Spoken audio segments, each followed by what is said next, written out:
Saludos, en esta ocasión trayendo una nueva enseñanza de parte del Señor, titulada Y dijo Dios, hagamos al hombre a nuestra imagen, conforme a nuestra semejanza. Y eso se encuentra en Génesis capítulo 1, verso 26. Y el tema de esta enseñanza es para poder aclarar una duda, que es con quién habló Dios en ese texto o en esa parte. Y antes de comenzar la enseñanza, me gustaría leer dos pasajes. El primero se encuentra en 2 de Corintios, capítulo 10, del verso 1 en adelante, dice: Yo, Pablo, os ruego por la mansedumbre y ternura de Cristo, yo que estando presente ciertamente soy humilde entre vosotros, mas ausente soy osado para con vosotros. Ruego pues que cuando esté presente no tenga que usar de aquella osadía con que estoy dispuesto a proceder resueltamente contra algunos que nos tienen como si anduviésemos según la carne. Pues aunque andamos en la carne, no militamos según la carne. Porque las armas de nuestra milicia no son carnales, sino poderosas en Dios para la destrucción de fortalezas, derribando argumentos y toda altivez que se levanta contra el conocimiento de Dios, y llevando cautivo todo pensamiento a la obediencia a Cristo. Y he querido citar este pasaje porque si bien por ahí hay algunas personas que piensan que nosotros andamos en la carne, producto de que les ha chocado la manera en que exponemos las Escrituras o la manera en que enseñamos las Escrituras, y no encaja en su doctrina, en su pensamiento, en su denominación, en su tradición humana. Nos han acusado de ser carnales, de militar en la carne, pero Pablo, lo que me llama la atención de esta parte es que él dice: pues aunque andamos en la carne, no militamos según la carne. ¿Y por qué? ¿Cuál es la evidencia de cual Pablo dice, aunque andamos en la carne, no militamos según la carne? ¿Cuál es la evidencia? Es que las armas de nuestra milicia no son carnales, sino son poderosas en Dios para la destrucción de fortalezas. Y eso es de alguna manera lo que hemos venido haciendo por medio de enseñanza tras enseñanza, ir derribando todas las fortalezas que se han levantado en lo que aquí mismo dice. Para la destrucción de fortalezas, derribando todo argumento y toda altivez que se levanta en contra del conocimiento de Dios. Creemos fielmente, y creo que Dios da testimonio, de que nosotros hemos comenzado a derribar argumentos, hemos comenzado a destruir fortalezas y toda altivez y toda altivez que se levanta en contra del conocimiento de Dios. Y lo único que hemos tratado de hacer por medio de las enseñanzas es únicamente lo que ahí mismo dice: llevando cautivo todo pensamiento a la obediencia a Cristo. Cristo es el fundamento, no hay otro fundamento. Cristo es la piedra que todos intentan de alguna manera desechar con sus tradiciones, con sus doctrinas, pero ese fundamento es vivo, ese fundamento es fuerte, ese fundamento es para siempre. También el otro pasaje que quiero citar es Filipenses, capítulo 1,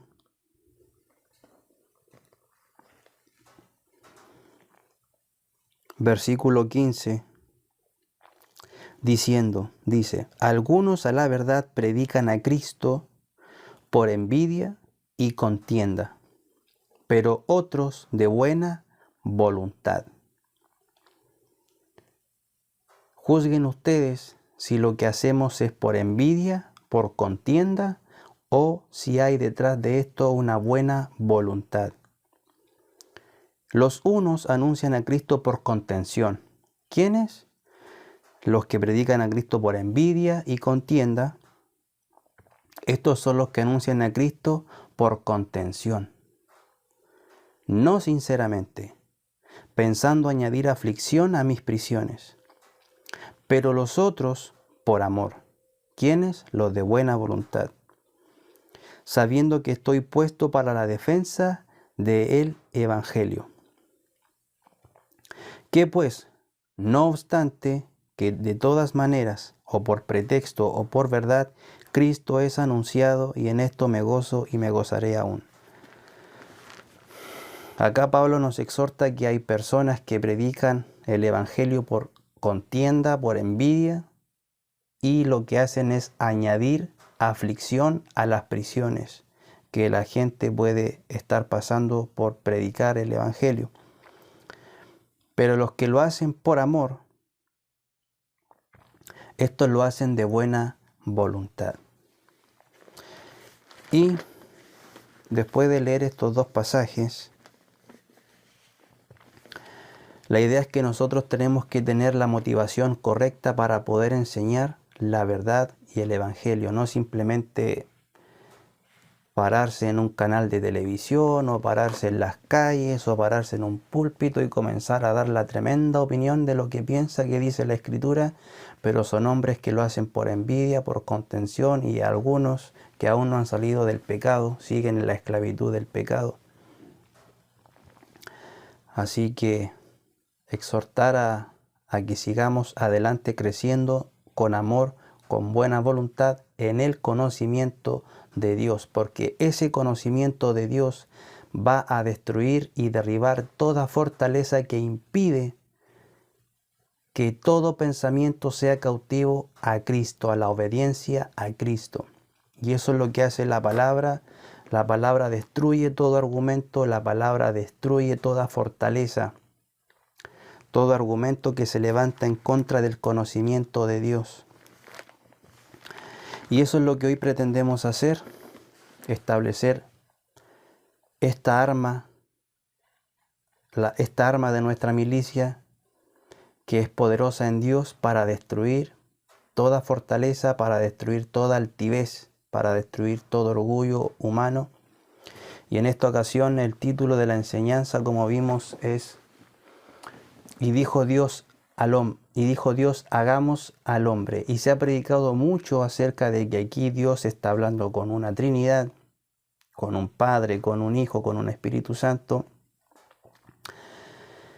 Y eso es lo que a continuación vamos a estudiar. Y para ello me gustaría enseñarles este libro que es de teología sistemática, de Wayne Grudem. Ahí anoté el nombre, Teología Sistemática de Wayne Grudem. Dice, una introducción a la doctrina bíblica. Teología Sistemática de Wayne Grudem. Y en el capítulo 14, donde dice Dios en tres personas, la Trinidad, ¿cómo puede Dios ser tres personas y sin embargo un solo Dios? Hay algo que leyendo, muchas veces cuando quiero reflexionar en un tema, muchas veces tomo estas herramientas, se podría decir, para verle el pensamiento del hombre, su razonamiento, su filosofía, y ver si realmente se apegan a las Escrituras. Entonces, yo, repasando un poco la doctrina de la Trinidad, encontré algo muy, por así decirlo, excelente, del cual tomé toda la enseñanza de este video. Y dice, en la página 235, dice, aunque la doctrina de la Trinidad no se halla explícitamente en el Antiguo Testamento, varios pasajes sugieren o incluso implican que Dios existe como más de una persona. Por ejemplo, según Génesis 1:26, dijo Dios, hagamos al ser humano a nuestra imagen y semejanza. Y acá el escritor se hace una pregunta. ¿Qué significa el verbo en plural hagamos? Y el pronombre plural nuestra. Algunos han sugerido que son plurales de majestad. Y ven que yo anoté ahí, ¿cierto? Que este teólogo, Wayne Grudem,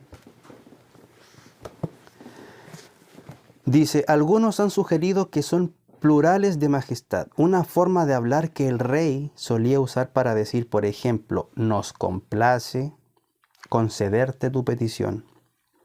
Sin embargo, en el hebreo del Antiguo Testamento no hay otros ejemplos de que un monarca use verbos plurales o pronombres plurales para referirse a sí mismo con un plural de majestad. Así que esta opinión no tiene evidencia que la respalde. Y ese punto fue el que yo anoté ahí, que cuando dijo Dios, hagamos al hombre a nuestra imagen conforme a nuestra semejanza, no es un lenguaje real, un lenguaje majestático. ¿Por qué? Porque según este hombre, dice que sin embargo en el Antiguo Testamento o en el hebreo del Antiguo Testamento no hay otros ejemplos de que un monarca o un rey use verbos plurales o pronombres plurales para referirse a sí mismo con un plural de majestad. Así que esta opinión no tiene evidencia que la respalde. Otra opinión es que Dios aquí está hablándole a los ángeles. Pero los ángeles no participaron de la creación del hombre. Segundo punto, los ángeles no participaron en la creación del hombre. Ni tampoco el hombre fue creado a imagen y semejanza de los ángeles. Tercer punto, el hombre no fue creado a imagen y semejanza de los ángeles. Así que esta idea no es convincente. La mejor explicación, dice este hombre, es que ya en el primer capítulo de Génesis tenemos una indicación de una pluralidad de personas en Dios mismo. No se nos dice cuántas personas y no tenemos nada que se acerque a una doctrina completa. Y esto me gusta como lo confiesa. Dice, él mismo pone, no se nos dice cuántas personas y no tenemos nada. No tenemos nada. Esto llega a ser hasta paradójico. Pero acá el hombre confiesa de que no tenemos nada que se acerque a una doctrina completa de la Trinidad. Y a pesar de que confiesa que no tiene nada que se acerque siquiera a alguna doctrina de la Trinidad,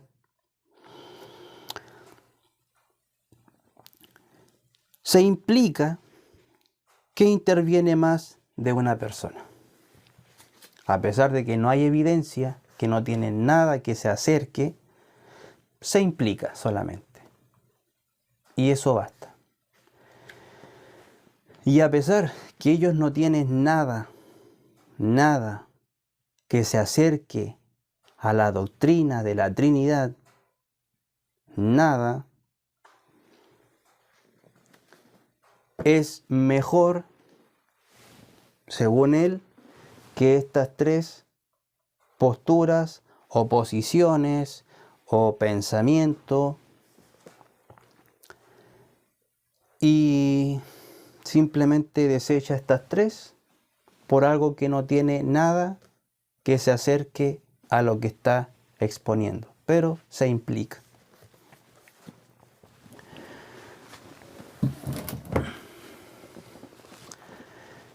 En esta otra teología sistemática, ahí también la anoté, bíblica, teología bíblica y sistemática de Meyer Pearlman,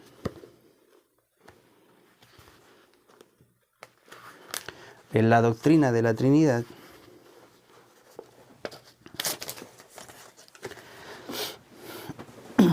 este teólogo dice lo siguiente: el Antiguo Testamento no enseña ni clara ni directamente la doctrina de la Trinidad, y la razón es evidente. En un mundo donde la adoración de muchos dioses era cosa común, era necesario inculcar en el pueblo de Israel la verdad, subrayado, la verdad de que Dios era uno y que no había nadie fuera de él. Si se hubiera enseñado con respecto a la Trinidad desde el principio, ello podría haber sido malentendido e interpretado erróneamente. Pero aunque no se menciona en forma explícita, ni clara, como dice arriba, ni directamente, el germen, la semilla, la idea de la doctrina puede descubrirse en el Antiguo Testamento. Como por ejemplo, cada vez que un hebreo pronunciaba el nombre de Dios, Elohim, decía realmente dioses, pues el vocablo hebreo está en plural, y a veces se emplea el idioma hebreo con un adjetivo plural y con un verbo en plural. Imaginémonos a un devoto e iluminado hebreo meditando sobre el hecho de que Jehová es uno y al mismo tiempo Elohim o dioses. Es posible imaginarse que llegaría a la conclusión de que había una pluralidad de personas en un Dios. Es decir, en esta parte, después de reconocer que no hay ninguna manera clara, ni directa, ni establecida, es más, si se hubiese enseñado tal enseñanza en aquel tiempo, básicamente está reconociendo que Israel hubiese ido al paganismo. Pero ellos dicen que cuando este israelita decía Elohim, él estaba diciendo dioses. Entonces, dice él, uno se puede imaginar entonces que un israelita común en ese entonces, cuando decía Elohim, posiblemente en su mente decía, oh dioses más de uno, por la palabra Elohim. Pero este mismo teólogo, más atrás, cuando habla de la naturaleza de Dios y habla de los nombres de Dios, habla acerca de Elohim. Traducido dice Dios.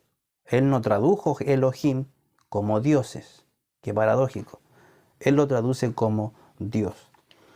Dice, este vocablo es empleado en lugares donde se describe o insinúa el poder creador y la omnipotencia de Dios. Elohim es el Dios creador. La forma plural, porque Elohim es algo plural, dice la forma plural, significa plenitud de poder. O sea, ¿qué significa Elohim? Plenitud de poder. Él obviamente, para no dejar afuera lo que no puede establecer de ninguna manera, dice, y simboliza a la Trinidad. O sea, algo simbólico. O sea, yo veo esto y me imagino simbólicamente que también puedo aplicarlo a esto, pero cuando tiene que hablar de hechos reales, contundentes, reconoce que Elohim, la forma plural Elohim, significa plenitud de poder. Entonces toda esa gente que anda, no, es que Elohim son dioses, y creo que deberían leer a sus mismos eruditos, que ellos saben que no pueden afirmar algo, porque después por la misma verdad pueden ser desmentidos. Volviendo a Wayne Grudem y a la teología sistemática, entonces pudimos ver que este hombre dice que tiene que haber sido una Trinidad porque, número uno, no hay evidencias en el Antiguo Testamento de que un rey, un monarca, pudiese haber hablado de esta manera, como dice, hagamos, o queremos concederte. Tampoco los ángeles no participaron en la creación del hombre. Así que tampoco puede haber sido eso. 3. El hombre no fue creado a imagen y semejanza de los ángeles. Entonces, es la Trinidad. Ese es el pensamiento de este hombre. Entonces,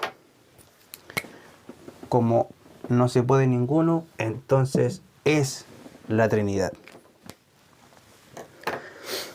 Entonces, en esta ocasión vamos a darnos cuenta de que, como leemos al principio, las armas de nuestra milicia no son carnales, sino son poderosas en Dios para derribar todo argumento, toda fortaleza que se levanta en contra del conocimiento de Dios. Y vamos a demostrar por esta misma escritura, esta es una Reina Valera 1960, vamos a demostrar que esto es un engaño. Eso sí se puede comprobar por las escrituras. Es más, lo único que no se puede comprobar, como ellos mismos reconocen, es la supuesta Trinidad en el Antiguo Testamento. Y para comenzar, vamos a comenzar con el número 1, que según este hombre dice que no hay evidencia en el Antiguo Testamento, en el hebreo, de que un monarca haya hablado de esta manera, hagamos. Voy a citar pocos pasajes para hablar de todo, porque si realmente me enfocara un poco más de lleno en cada una de estas tres, la enseñanza sería muy larga. Y de por sí tal vez ya será larga. Entonces, ¿con quién habló Dios? Vamos a ver entonces que pudo haber sido el lenguaje real. Sí, porque la misma escritura, a diferencia del pensamiento de este hombre, sí habla de reyes y monarcas que hablaron con el lenguaje que se conoce como el lenguaje majestático. El lenguaje majestático es el lenguaje real. Entonces vamos a ir a Génesis, el mismo libro de donde está Dios hablando, en Génesis capítulo 20.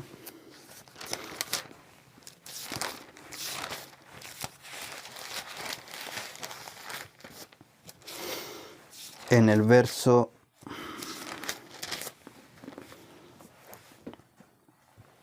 8,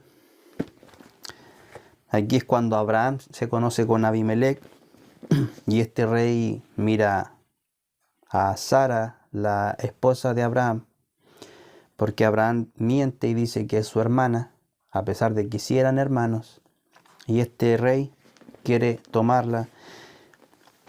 Y en el versículo 3 dice, pero Dios vino a Abimelec en sueños de noche y le dijo, he aquí muerto eres a causa de la mujer que has tomado, la cual es casada con marido. Mas Abimelec no se había llegado a ella, y dijo, Señor, ¿matarás también al inocente? ¿No me dijo él, mi hermana es? Y ella también dijo, es mi hermano. Con sencillez de mi corazón y con limpieza de mis manos he hecho esto. Y le dijo Dios en sueños, yo también sé que con integridad de tu corazón has hecho esto. Y yo también te detuve de pecar contra mí, y así no te permití que la tocases. Ahora pues, devuelve la mujer a su marido, porque es profeta, y orará por ti, y vivirás.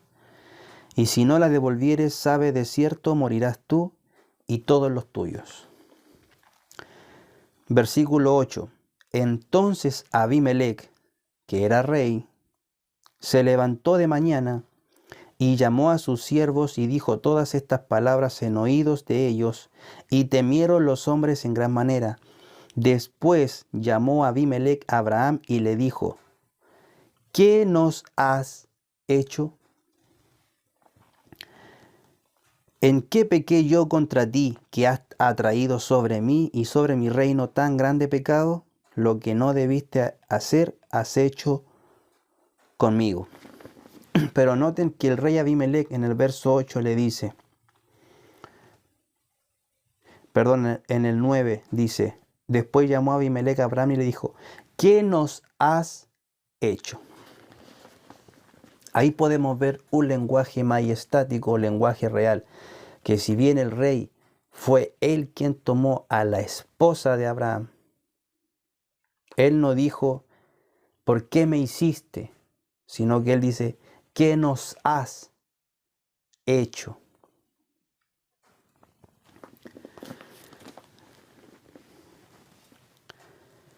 En Génesis 26,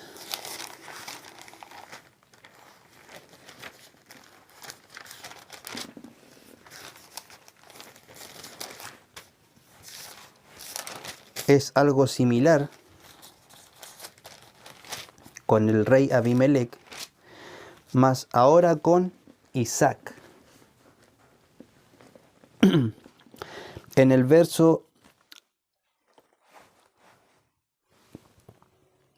10, verso 10 dice, y Abimelec dijo, en el 9, y llamó a Abimelec a Isaac y dijo, he aquí ella es de cierto tu mujer. ¿Cómo pues dijiste es mi hermana? E Isaac le respondió, porque dije, quizá moriré por causa de ella. Y Abimelec dijo, ¿por qué nos has hecho esto? Por poco hubiera dormido alguno del pueblo con tu mujer y hubieras traído sobre nosotros el pecado. Aquí vemos segundo testimonio de que un rey habló de manera majestática o de lenguaje real, donde él incluye a todos, y en ese sentido es el reino de él, pero él como rey es el que está hablando. Entonces este hombre que escribió este tremendo libro, después de haber estudiado doctorados, dice, Wayne Grudem es profesor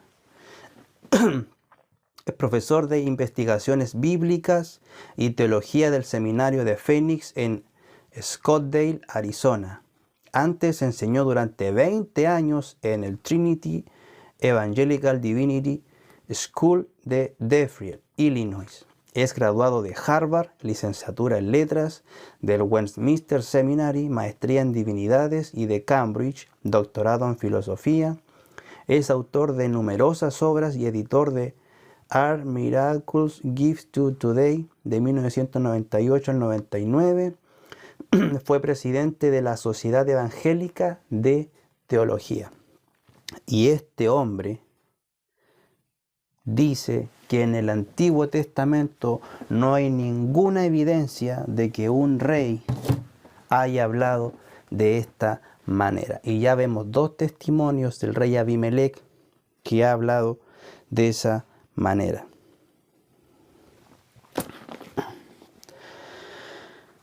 Pero busquemos otro testimonio, Génesis 41.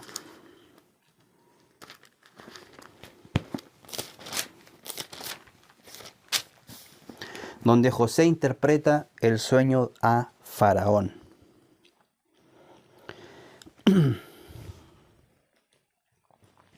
En el 41:37,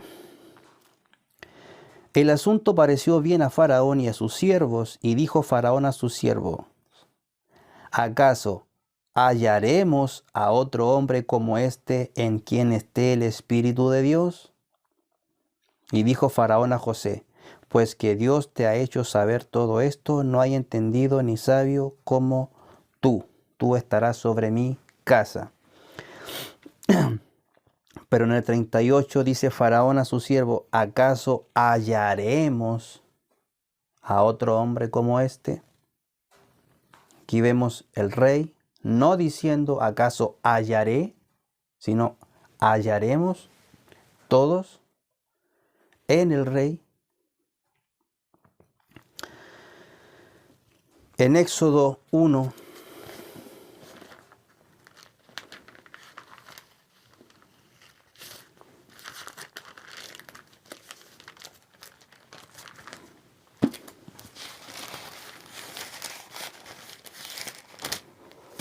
en Éxodo capítulo 1, verso 9, dice: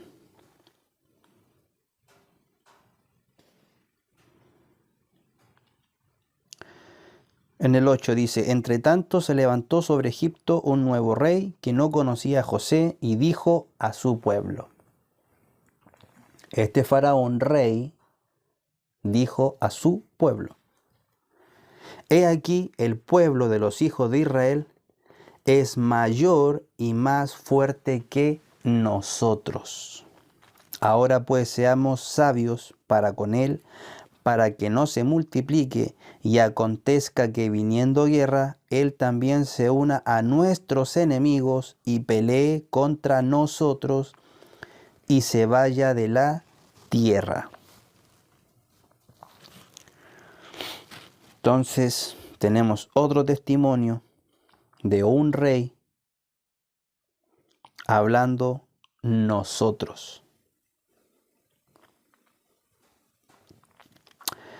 Y bueno, si se dan cuenta, Génesis, Éxodo, y faltaría leer todo esto para seguir encontrando quizás más testimonios. Pero quiero leer uno básicamente que en Lucas 9,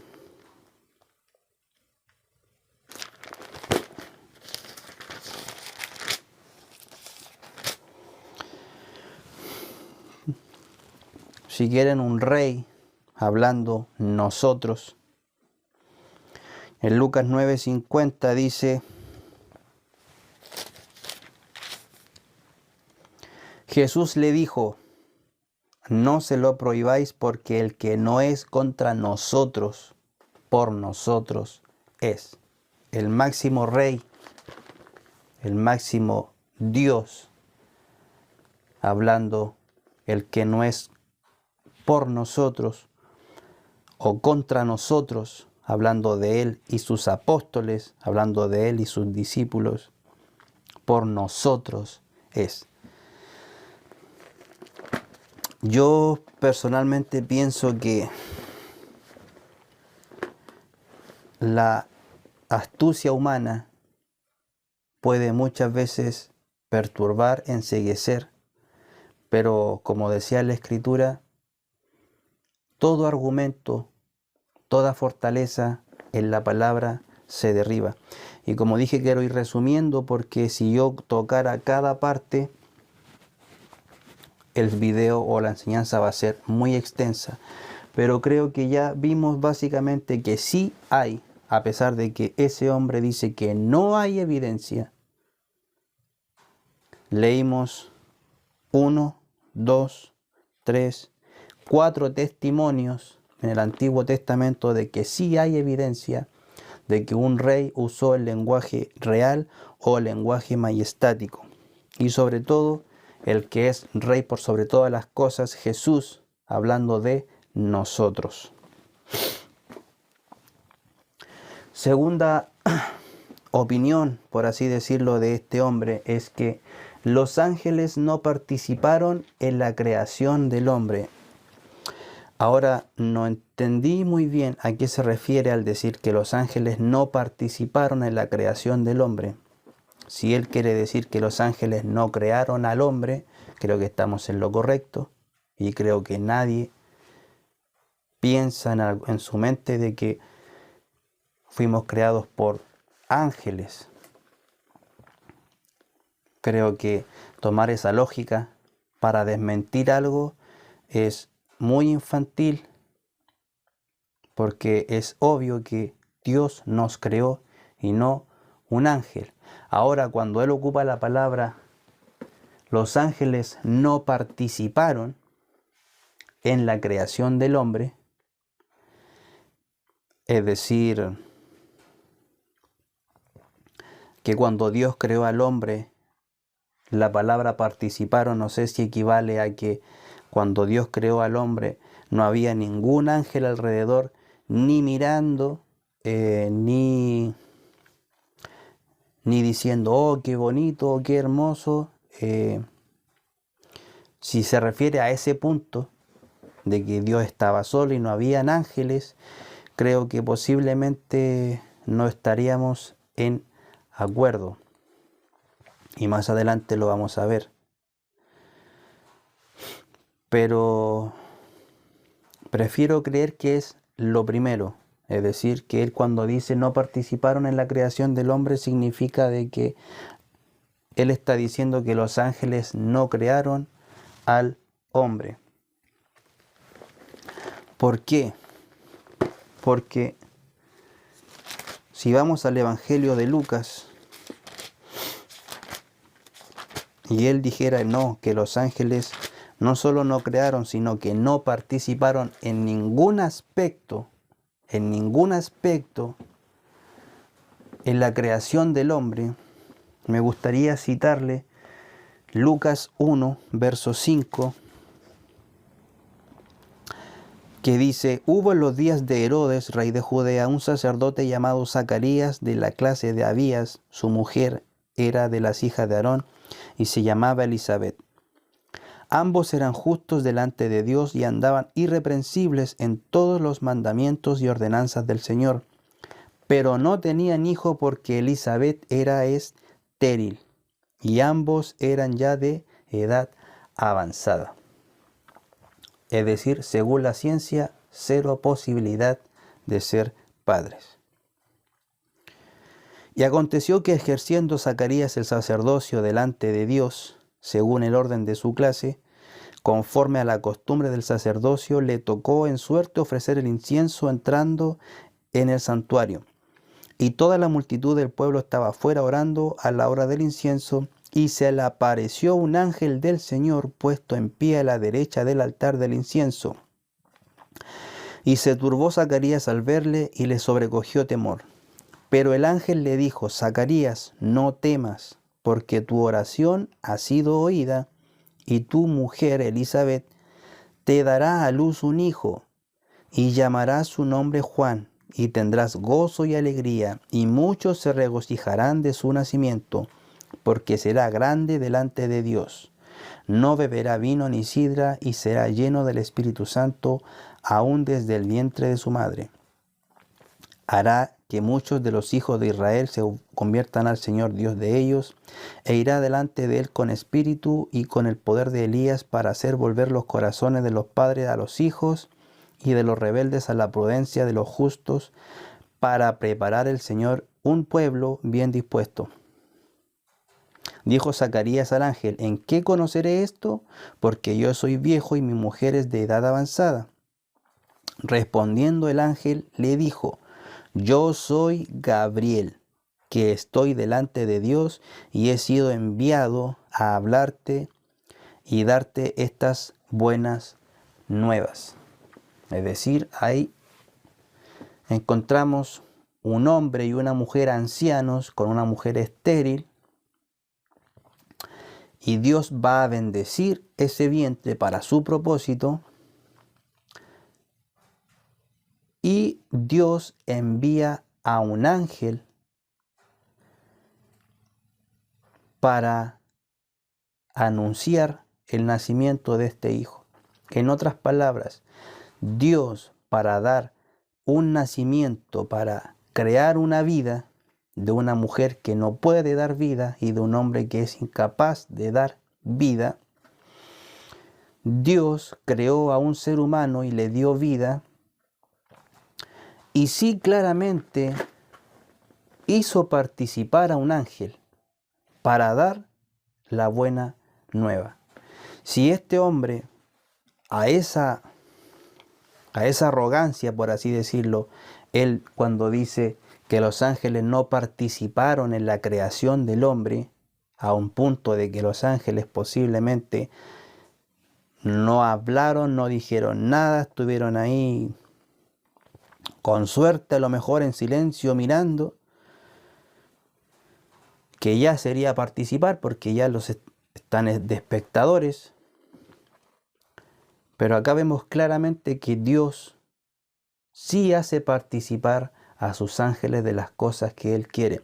Y no solo con Juan, también ocurrió después con Jesús. Este mismo ángel Gabriel se le apareció a María. Es decir, Dios sí ocupa a sus ángeles. Dios sí hace partícipes a sus ángeles cuando va a dar vida o cuando va a crear a un ser humano. Prefiero pensar de que Él se refiere a que los ángeles no crearon al ser humano. Lo que nos lleva a la tercera parte,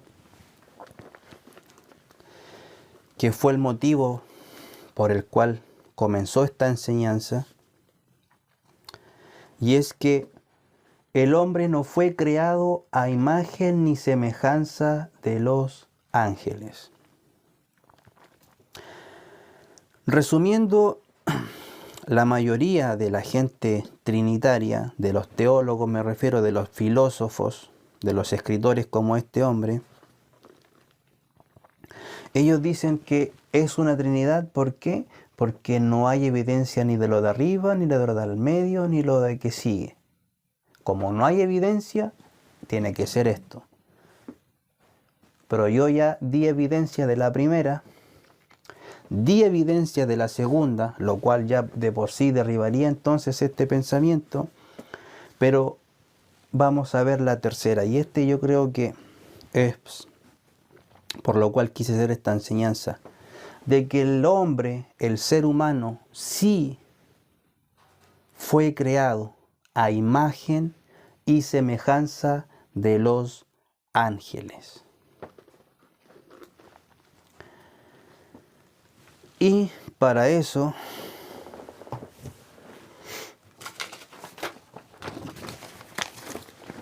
para ir avanzando más rápido,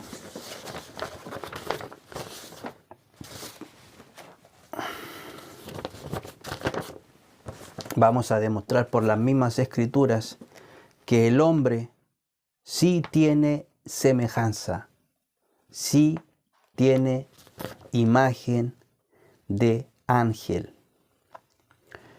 No que Dios vio a un ángel y creó al ser humano, porque los mismos ángeles de alguna manera tienen imagen y semejanza de Dios en algunos aspectos, pero ese, aunque no es el tema, lo dejo para que lo investiguen.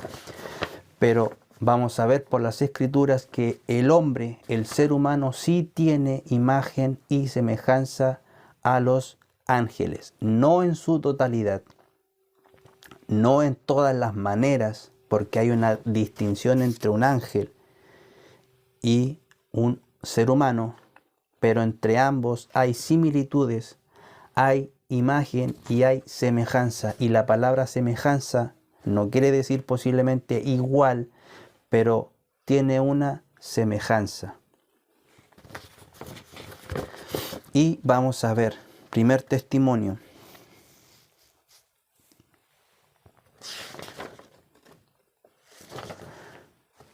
Pero antes, el punto que quiero dejar en claro en esta enseñanza es que ¿con quién habla Dios cuando dijo hagamos al hombre a nuestra imagen conforme a nuestra semejanza? Es el punto 3. Fue con los ángeles. Dios habló con sus ángeles, con su corte celestial. ¿Por qué? Porque número uno, Dios usó un lenguaje majestático, un lenguaje real cuando dijo hagamos al hombre. Él está incluyendo en lo que Él va a hacer, lo que Dios mismo va a hacer, está incluyendo a toda su corte celestial diciendo como los mismos reyes por nosotros. Él está diciendo hagamos al hombre. Y una de las cosas que dice es a nuestra imagen, conforme a nuestra semejanza.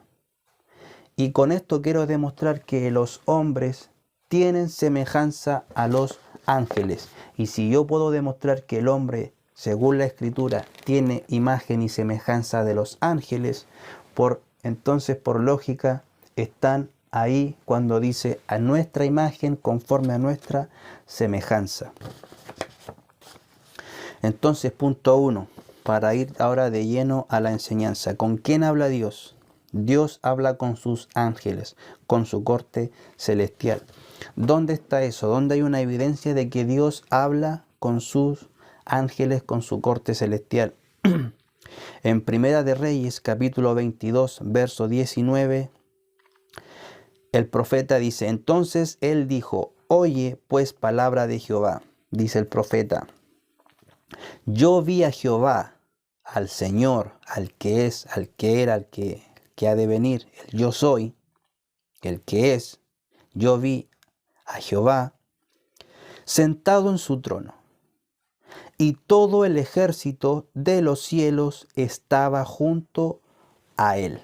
¿Quién? Todo el ejército de los cielos, a su derecha y a su izquierda. Y Jehová dijo a su corte celestial, ¿quién inducirá a Acab para que suba y caiga en Ramot de Galaad? Y uno decía de una manera y otro decía de otra. Y salió un espíritu y se puso delante de Jehová y dijo, yo le induciré. Y Jehová le dijo, ¿de qué manera? Él dijo, yo saldré y seré espíritu de mentira en boca de todos sus profetas. Y él dijo, Jehová, le inducirás y aún lo conseguirás. Ve pues y hazlo así. Y ahora he aquí Jehová ha puesto espíritu de mentira en la boca de todos sus profetas, de tus profetas, y Jehová ha decretado el mal acerca de ti. Entonces en Primera de Reyes, capítulo 22, verso 19, vemos que este profeta vio a Jehová en su trono y a todo su ejército, y unos decían de una manera y de otra manera, y fueron. O sea, Dios tuvo una reunión con sus ángeles. Job capítulo 1, verso 6. Un día vinieron a presentarse delante de Jehová los hijos de Dios, entre los cuales vino también Satanás. Y noten que cuando dice, y vinieron a presentarse delante de Jehová, ¿cierto? Vinieron delante de Jehová. Los hijos de Dios, no quiere decir que Jehová tiene un Dios, al cual los ángeles fueron, donde Jehová, los ángeles de Dios, no. Lo que está diciendo ahí es que vinieron delante del que es, del que era y el que ha de venir, los hijos de Dios. Y esa clasificación, hijos de Dios, significa que no eran seres humanos. Significa en este lenguaje que son ángeles. No que hay otro Dios, sino que la clasificación de esos hijos eran los hijos de Dios. entre los cuales vino también Satanás. Y Jehová dijo a Satanás, ¿de dónde vienes? Respondiendo Satanás a Jehová dijo, de rodear la tierra y de andar por ella. Y Jehová dijo a Satanás, ¿no has considerado a mi siervo Job, que no hay otro como él en la tierra, varón perfecto, recto, temeroso de Dios y apartado de mal? Respondiendo Satanás a Jehová le dijo, ¿acaso teme Jehová a Dios de balde? Y luego en Job 2:1, aconteció, dice, que otro día vinieron los hijos de Dios para presentarse delante de Jehová. Y Satanás vino también entre ellos presentándose delante de Jehová. Es decir, ya llevamos 2 testimonios en Reyes y en Job, que Dios se reúne con su corte celestial, con sus ángeles, con los hijos de Dios. Y están ahí en una reunión celestial y ocurren situaciones. La primera, los espíritus le dicen, yo iré, Señor, y voy a ser espíritu de mentira, entonces ve. La segunda es que mientras están en la reunión aparece Satanás y irrumpe la reunión. Entonces, y pueden leer todo Apocalipsis si quieren, donde hay el trono, 24 ancianos, 4 seres vivientes, legiones de ángeles, querubines, serafines, es decir, en el fondo es ilógico creer que Dios no habla con su corte celestial. Creer que Dios está ahí en su trono mudo y todo el resto de ángeles no saben nada de lo que está pasando en la mente de Dios, eso es una estupidez.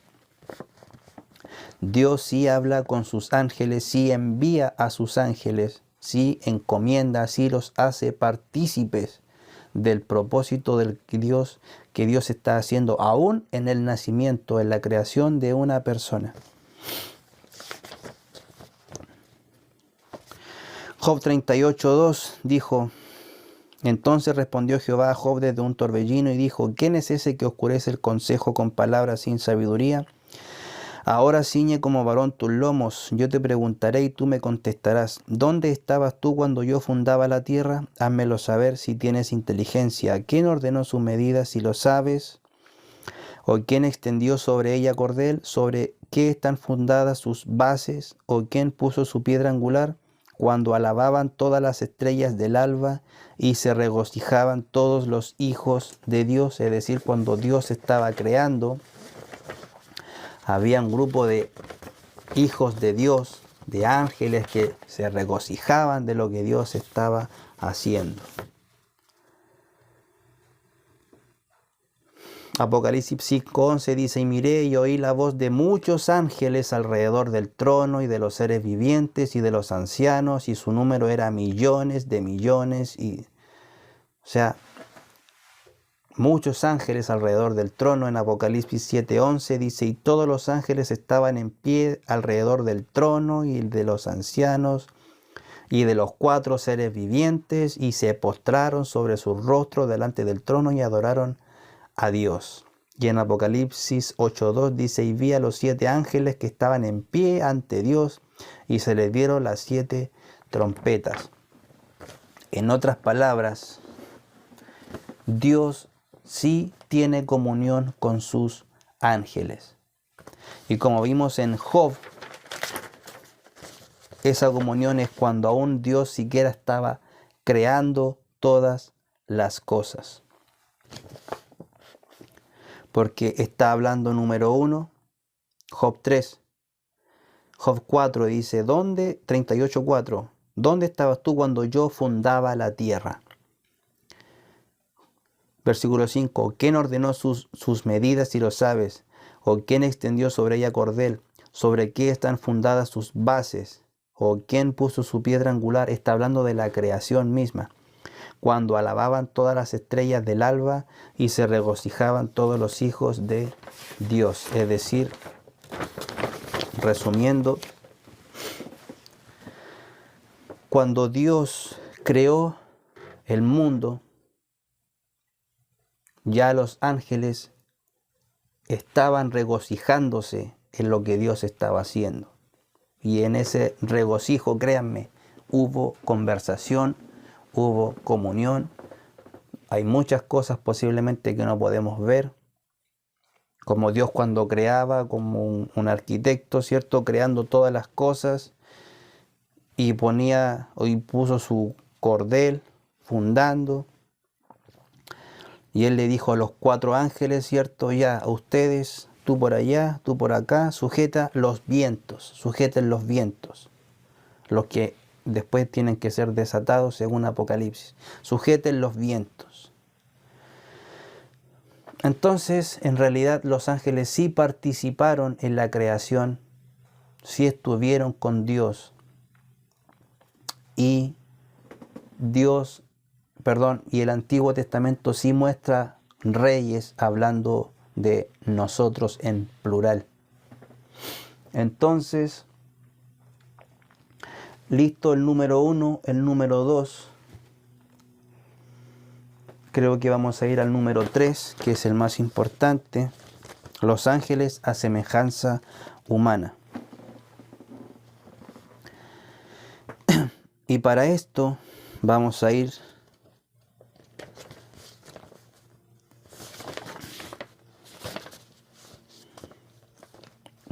a Génesis capítulo 18,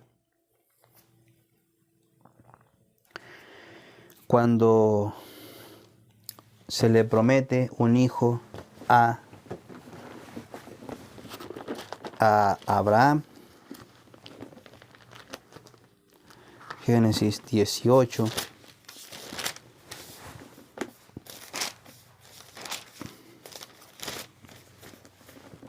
Verso 1 dice: Después le apareció Jehová en el encinar de Manré, estando él sentado a la puerta de su tienda en el calor del día. Aquí dice que Jehová se apareció a Abraham en el encinar de Manré.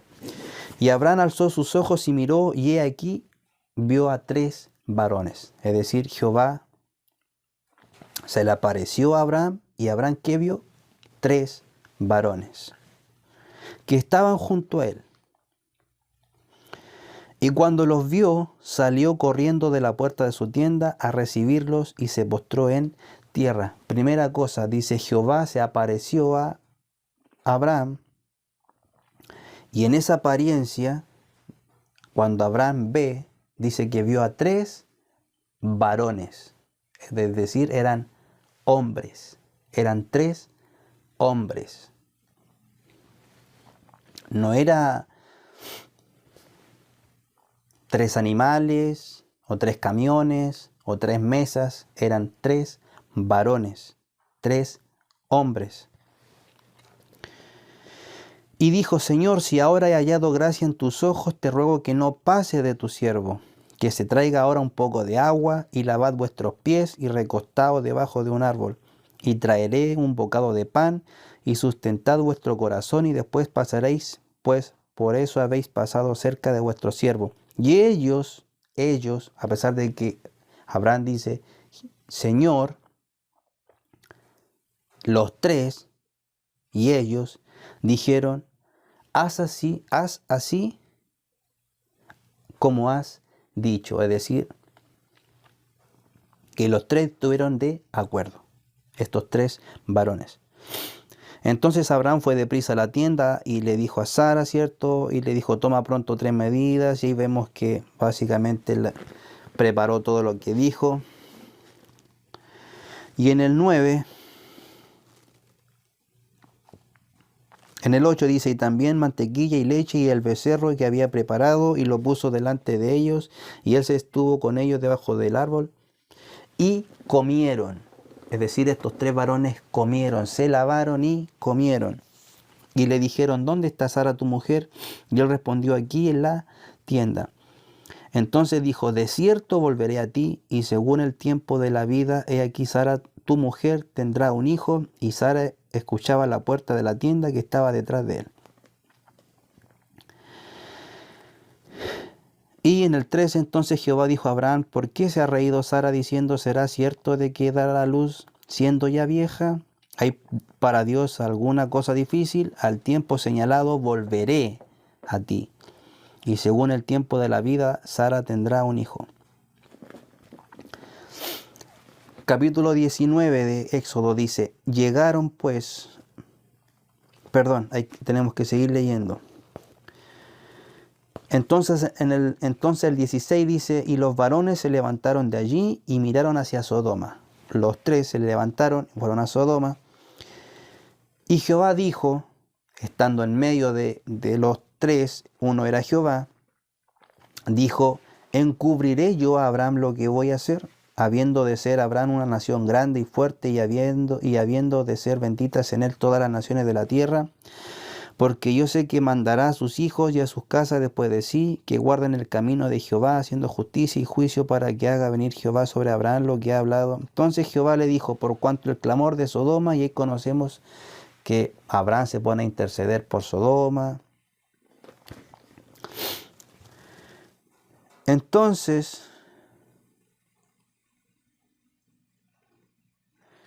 dice, para resumir un poco la historia, para que se entienda lo que quiero llegar, es que Abraham primero ve a Jehová, porque Jehová se aparece a Abraham, y Abraham ve a tres varones, eran tres hombres que eran reales, porque comieron, se lavaron, comieron el becerro, mantequilla, descansaron, eran reales, y eran tres. Luego se levantan, van a ir a Sodoma, y Jehová le dice a Abraham lo que va a hacer.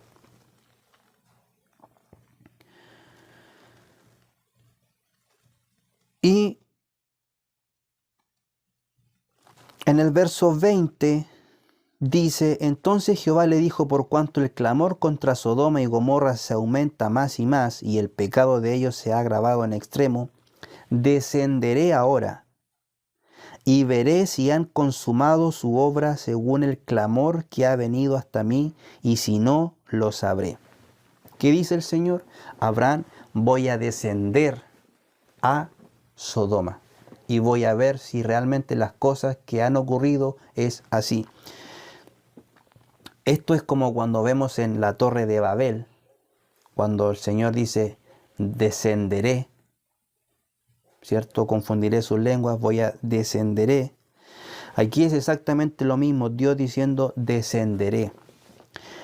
Pero el 22 dice, y se apartaron de allí los dos varones, y fueron hacia Sodoma. Pero Abraham estaba aún delante de Jehová. Es decir, de los tres que estaban ahí, dos se fueron y uno quedó con Abraham. Jehová quedó con Abraham. Dios quedó con Abraham. Los otros dos, dice, se apartaron de allí. Capítulo 19 de Génesis. Llegaron pues los dos ángeles a Sodoma a la caída de la tarde. Acá en este pasaje podemos encontrar varias enseñanzas para destruir fortalezas. Número 1, que cuando Dios dijo descendamos, no está hablando una Trinidad, sino que vemos claramente que Dios se manifestó con lo que ahí dice en Génesis 19, dos ángeles, tres varones, Dios y dos ángeles. Y Dios se quedó con Abraham y los dos ángeles fueron a Sodoma, pero en la mente, en el lenguaje de Dios, Dios se incluye diciendo descenderé. Porque Él es Dios y no puede mentir, no puede decir voy a hacer esto y luego no va a hacerlo. Entonces en la mente de Dios, cuando Él dijo descenderé y veré lo que realmente ocurre, no fue precisamente que Dios tenía que ir, porque Él envió a sus dos ángeles. Y dice que eran dos ángeles. Otra cosa también que podemos ver es que si bien está el Señor Dios con dos ángeles, Abraham vio tres varones, tres hombres. Es decir, los ángeles tenían semejanza a Dios, y esa semejanza de ellos era semejanza de hombre, eran varones, eran hombres, no eran mujeres, no eran vacas, no eran otra cosa, eran hombres, varones. Entonces, primer testimonio de que los ángeles tienen apariencia de hombre. 3 varones.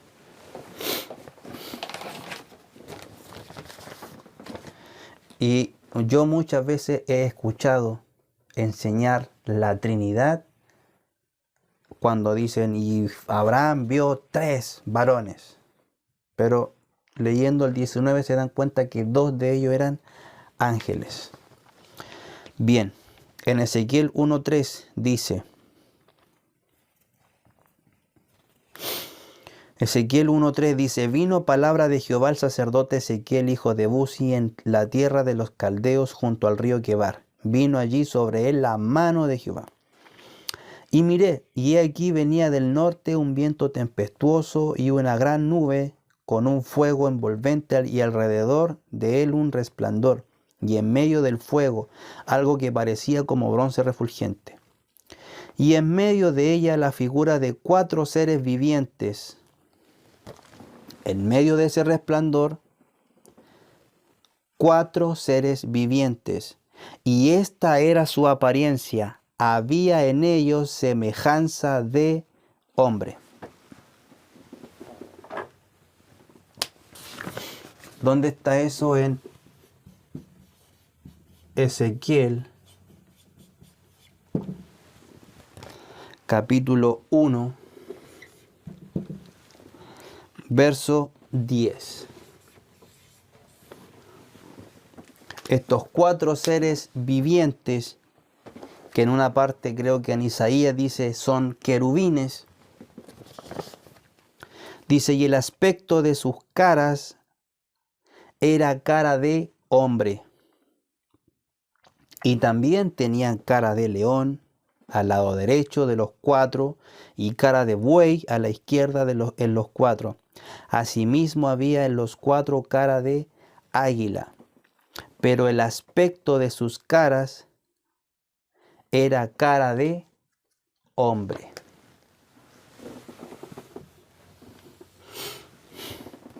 Y me gusta porque dice, para los que pueden ser un poco, y en Ezequiel 1:5 dice, y en medio de ella la figura de 4 seres vivientes, y esta era su apariencia, había en ellos semejanza de hombre. Aquí el profeta literalmente está ocupando la palabra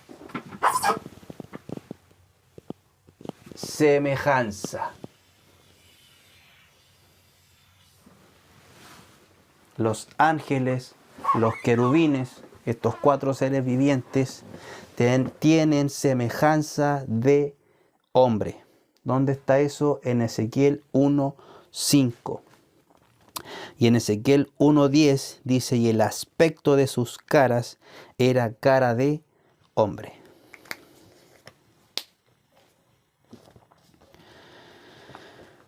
En Marcos capítulo 16, verso 1, ya hemos visto 2 testimonios. Abraham vio a 3 hombres, pero 2 de ellos eran ángeles y uno era Dios, y los 3 tenían el mismo aspecto de hombre. En Marcos 16:1 dice, cuando pasó el día de reposo, María Magdalena, María la madre de Jacobo y Salomé compraron especias aromáticas para ir a ungirle. Y muy de mañana, el primer día de la semana, vinieron al sepulcro ya ha salido el sol. Pero decían entre sí, ¿quién nos removerá la piedra de la entrada del sepulcro? Pero cuando miraron, vieron removida la piedra, que era muy grande. Y cuando entraron en el sepulcro, vieron a un joven sentado al lado derecho, cubierto de una larga ropa blanca, y se espantaron. Estas mujeres vieron a un joven sentado, un joven. Pudieron ver, es un hombre y es joven. No es una mujer ni anciana, es un hombre y es joven, cubierto de una larga ropa blanca, y se espantaron. Mas él les dijo, No os asustéis, buscáis a Jesús Nazareno, el que fue crucificado. Ha resucitado, no está aquí. Mirad el lugar en donde le pusieron. Esto está en Marcos 16, pero en Lucas 24:2, hablando del mismo tema, la misma situación, la misma escena, dice: y hallaron removida la piedra del sepulcro, y entrando no hallaron el cuerpo del Señor. Aconteció que estando ellas perplejas por esto, he aquí, se pararon junto a ellas dos varones con vestiduras resplandecientes. Si bien en Marcos 16 dice que había un joven, en Lucas 24 dice: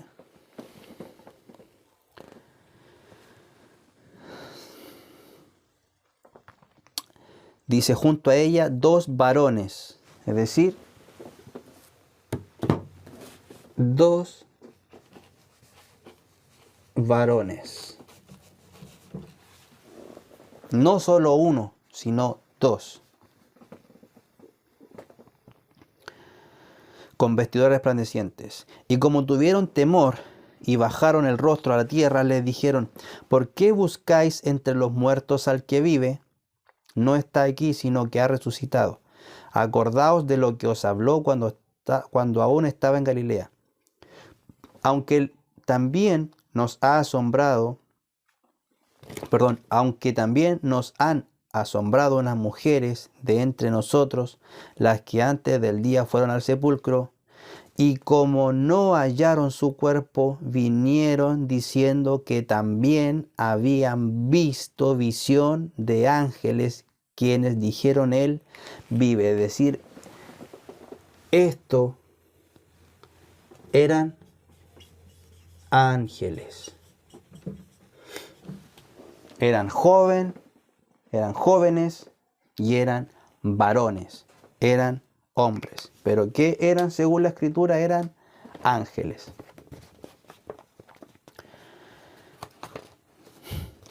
Apocalipsis 21:15. El que hablaba conmigo tenía una caña de medir de oro. Vamos, esto es Apocalipsis 21, del 15 en adelante, dice: el que hablaba conmigo tenía una caña de medir de oro para medir la ciudad, sus puertas y su muro.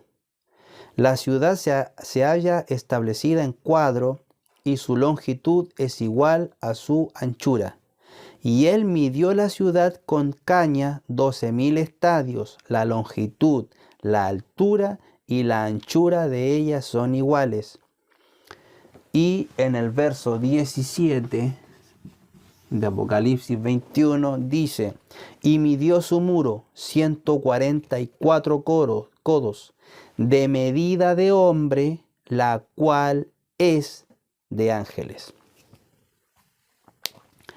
La medida de los hombres, de los humanos, es la misma medida del ángel o de los ángeles. Apocalipsis 21, 17. Y realmente podría seguir citando más pasajes, como por ejemplo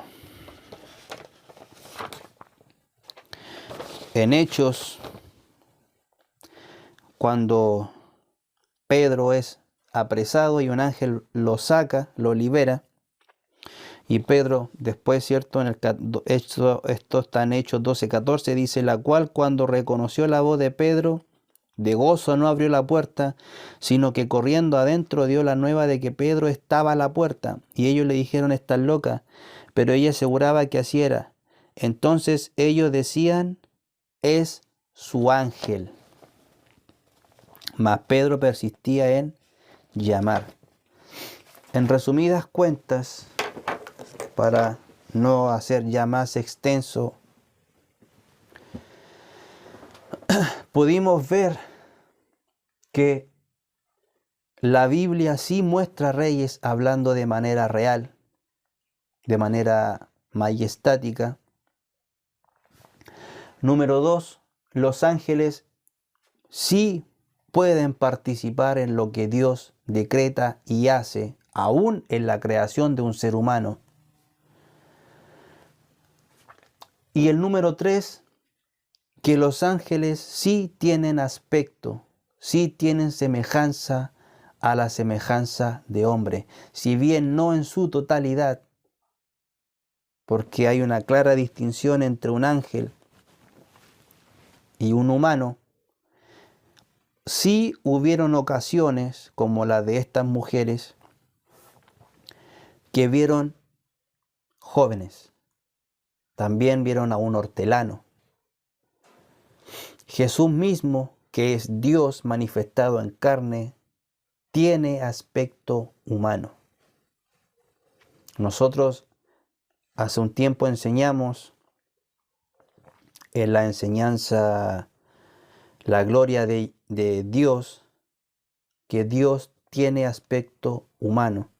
Y ahí ahondamos mucho en muchos pasajes donde muchos hombres vieron a Dios en el Antiguo Testamento como un hombre, como una semejanza humana. Y ahora podemos ver también que los ángeles también tienen semejanza humana.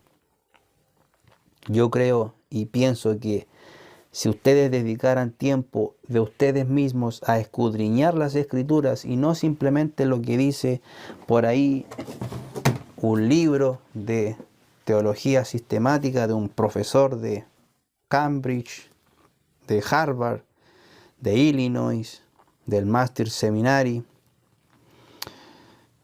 y que fue presidente de la Sociedad Evangélica Teológica, presidente de la Sociedad Evangélica, que según su argumento es como no puede ver lo primero, no puede haber lo segundo y no puede haber lo tercero, entonces es la Trinidad, a pesar de que no haya nada claro, nada específico, no tengamos nada, ninguna evidencia, tiene que ser la Trinidad y por ende me voy a esforzar de desmentir lo uno, lo segundo y lo tercero.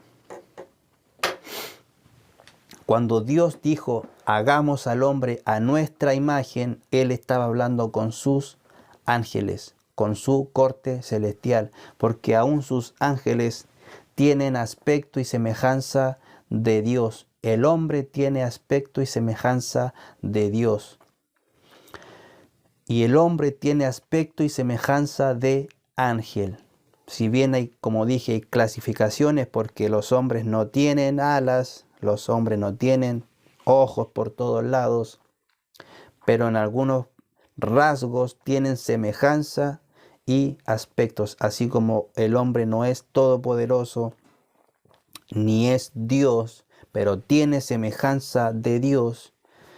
Es así, y creo que ser contencioso buscando aquí y por acá, básicamente es como lo que leímos en Filipenses, que algunos predican a Cristo por envidia, por contienda, pero otros lo hacemos con amor y de buena voluntad, porque las armas de nuestra milicia no son carnales, sino que son poderosas en Dios para la destrucción de todo argumento, de toda fortaleza, de toda altivez que se levanta en contra del conocimiento de Dios, y llevando cautivo todo pensamiento a la única cosa que es la obediencia a Cristo. Cristo es Dios manifestado en carne. Bendiciones.